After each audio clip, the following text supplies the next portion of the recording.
Hello everybody and welcome to your 7th VBA 2010 tutorial. This tutorial is going to go into a bit more into variables and also further into numerical operators. So the first thing I'm going to show you is another variable type. So far you've used an integer which stores a whole number with no decimal places, but quite often you want to store a number with decimal places instead. So the way to do this, instead of writing as integer, just put as double, and then this is just going to allow you to input your to use numbers with more than one decimal place.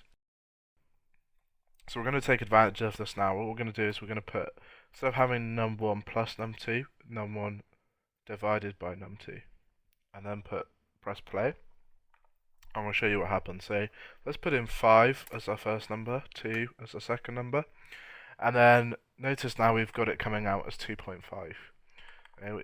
If we had this as an integer as we had it before, and we tried doing this, press play, 5, 2, then it's only going to come out with 2. It's going to floor it off, and it's not going to give us the number that we want. So that's why we put this as a double. What you'll also need, so for these numbers here as well, they're going to take an input of a number.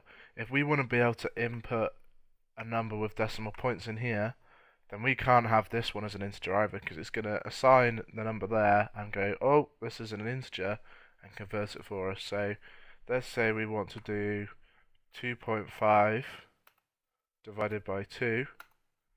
It's going to come out with 1 because it's going to round the 2.5 down to 2. So in order to do this, we need to put a double in here and another double in here and press play. And then if we put in 2.5 divided by 2, and then that's going to give us 1.25, which is the answer we wanted. You can also, as well as divide, just to quickly show you, times using the times key or the little star. So if I just show you this, press play, 3.25 times 5.67, and then you've got yourself a little calculator. And so some of you might be thinking, well, why would you even bother putting an integer in? Why would you not just use a double and put your use a double and just save yourself time? Well, there's quite a few times when you'd want it to floor off your number, but also a double takes up more memory. So if you're looking to make your programs run quicker, then doubles will run a lot faster, especially on slower computers. But to be honest, most of the programs you're going to make aren't really going to notice that. The other thing I want to show you is just the order of the operations within your declarations. So this here, at the moment, equals always goes last, so the assignment operator is always going to go last. So whatever's on the right hand side of the assignment operator, it's going to get put onto the left hand side of the assignment operator. Within this section here, it's always going to take the same rules as normal mathematics. So for those that haven't heard of this, so BODMAS. So what this means is brackets over division, multiplication, addition, subtraction. So all this means is anything in brackets gets done first, then it's followed by anything that has a division, then a multiplication, then any additions, and then any subtraction. So if we had -5 at the end here, then it's going to do our brackets first. We've got no brackets.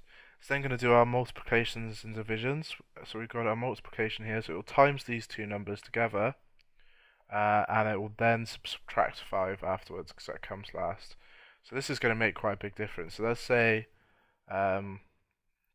the order of this. So num1 is 4, num2 is 5, and so 4 times 5 is 20, minus 5 is 15.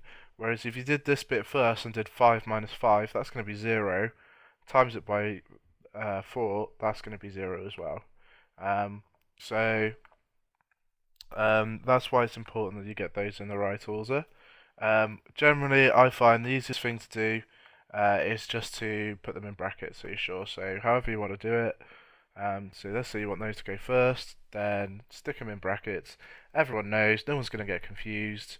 Even if you know it yourself, do it for other people, and you'll never make any mistakes. So my tip is more not brackets over division, multiplication, addition, and subtraction, just brackets over everything. So that's it for this tutorial. Hope to catch you in future tutorials, and in the next one we're going to be going into strings.